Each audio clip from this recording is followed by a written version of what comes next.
just thought you'd like a quick look at what the panels look like without the Bondo.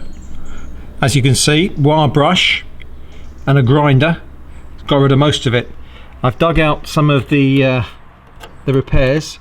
This one's about to go, but just so you can see, there's some pretty bad rot and tinworm in there.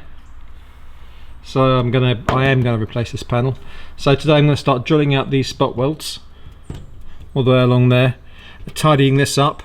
I've tidied up inside as well, just a little bit, and there as well. So when project's moving on, God, I really don't like all this fiberglass. And this area here is where this rear panel joins the car, sort of looped over the top, so I don't quite know what's going on there. It looks like some sort of bodgery. This is really rough, sort of all over the place. God knows what they've done there. The only thing to do really is to grind it all out and have a really good look and see what's actually behind it. But yeah, it's moving on, so I'll give you an update as soon as I've got these spot welds out. I'll take this off, and we've got to repair this as well, so I probably will take that off as well. It's not too bad there, so yeah, I'm quite pleased with that, so I'll come back to you in a bit. Okay, so it's the final stages now of getting out this rear quarter panel, but look what I discovered. That's the drain tube for the boot lid, and instead of going down inside the car, it just sits on there. Don't think that's a very good idea. No wonder why it's all rotten.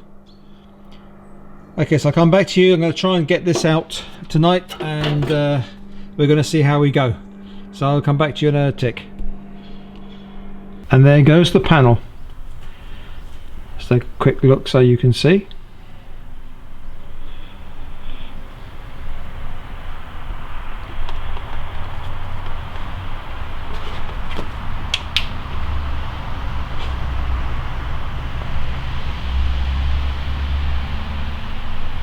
Yep, I'm actually really concerned about this drain channel in the boot.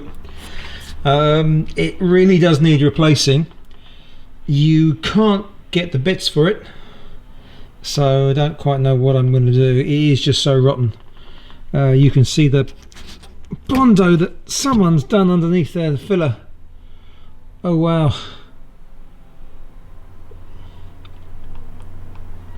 And there's the top part there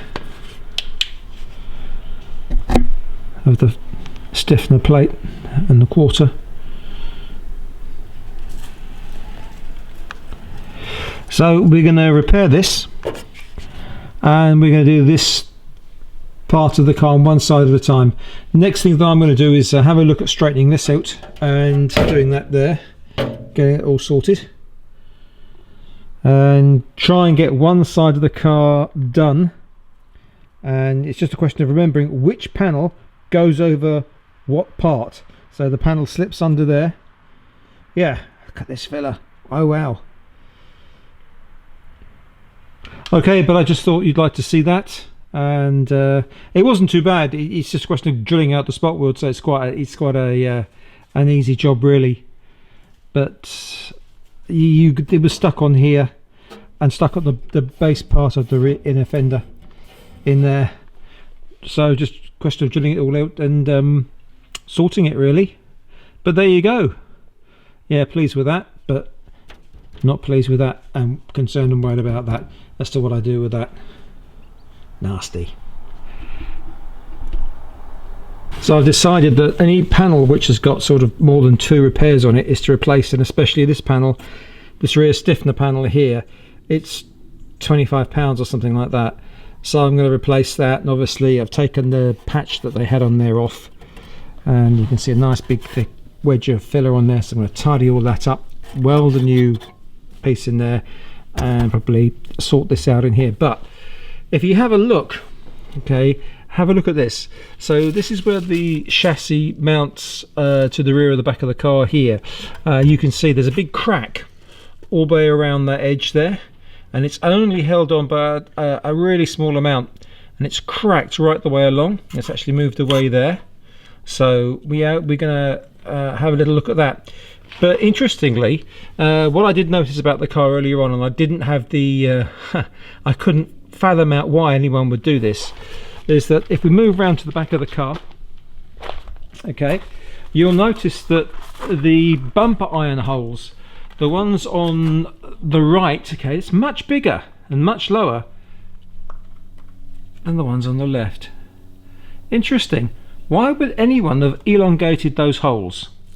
I'll show you in a sec as we move around to the other side of the car. So, and here we are on the other side of the car, where there should be a steel plate across here supporting the car. There is absolutely nothing, which is the reason why someone decided to elongate the holes on the bumper on the back, is because the car was lower down this side, because you need to have this plate on to lift the car up. I mean, God knows what it must have been like to drive. Terrible. So what we're going to do is jack the car up, weld a plate on here. That will help to keep this side of the car level as well. And so that's what we're going to do. But I just thought I'd share that with you, because I've just never seen anything like that before.